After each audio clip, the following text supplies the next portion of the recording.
صلى على النبي عليه الصلاة والسلام. بعد انتهاء المباراة الختامية والنهائي وفوز السنغال ودراسة الموضوع عما حدث أمس. بص اقول لك على حاجه. امبارح الواحد لما سجلنا الفيديو مع بعض كان الواحد في حاله انفعاليه وزعلان جدا على اللي حصل لاسباب عديده جدا، في منها ما هو منطقي ومنها ما هو غير منطقي، وما هو غير منطقي اكثر بكتير مما هو منطقي عشان نكون واضحين.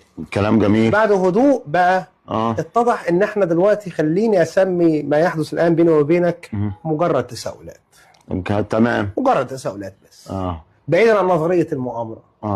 اولا اتطرح في الاعلام وفي الميديا قبل المباراه ان المغرب هتاخد البطوله بالذوق او بالعافيه. تمام. وده كلام غير منطقي بالمره اساسا. تمام. اتطرح في الاعلام والميديا ان المغرب بشكل او باخر هتعمل اي حاجه اي حاجه عشان تاخد البطوله على ارضها. تمام. اتطرح في الاعلام وفي الميديا ان المغرب لم تنظم بما فيه الكفايه، وده كلام فاضي. المغرب نظمت افضل تنظيم في تاريخ الكان. تمام. بشهاده الغرب. الغرب اللي ليس له ناقه ولا جمل في الموضوع. كلام جميل. من النقطه دي.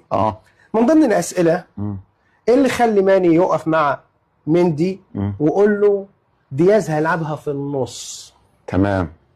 ليه؟ ما اعرفش. جميل، كلام جميل جدا. ايه اللي خلي ماني يتحرك قبل الكرة ما تتحرك؟ وده في قانون كرة القدم خطأ، والحكم لا يصفر ويقول ما يعيدش، والفار ما يعيدهاش. مجرد تساؤل. هي تساؤلات بس النهارده. تمام؟ تساؤلات لا اجابة عليها الان، ربما يجاب عنها. تمام؟ في حاجات كتير جدا، منها نقطة كمان يا استاذ جمال كنت كلمتني فيها، ان لعيبة السنغال لم تحتفل بتصدي مندي. سؤال بسيط خالص، انت دلوقتي مندي تصديت، معنى كده رجعت للبطولة تاني. لان هي لو دخلت الكورة بشكل او باخر خلاص انت روحت، كان فاضل دقيقة هيصفر الحكم وانتهت البطولة. ما احتفلتوش ليه؟ لماذا لم يحتفل لاعبي السنغال بعد ما مندي اخذ الكرة في حضنه، على الرغم ان مندي قانونا ضربة الجزاء لازم تتعاد؟ طب سؤال، اصل ده مش كلام انا. بص اقول لك حاجه، نحن الان في زمن المعلومه المصوره. المعلومه المصوره فيها عين اليقين. عين اليقين ان انت شايف واحنا شايفين.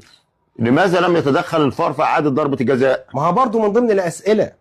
الفار المفترض مهمتك الرئيسيه ان لو في تسلل تكشفه، لو في ضربه جزاء تكشفها، لو في انذار مستحق تكشفه، لو في طرد تكشفه.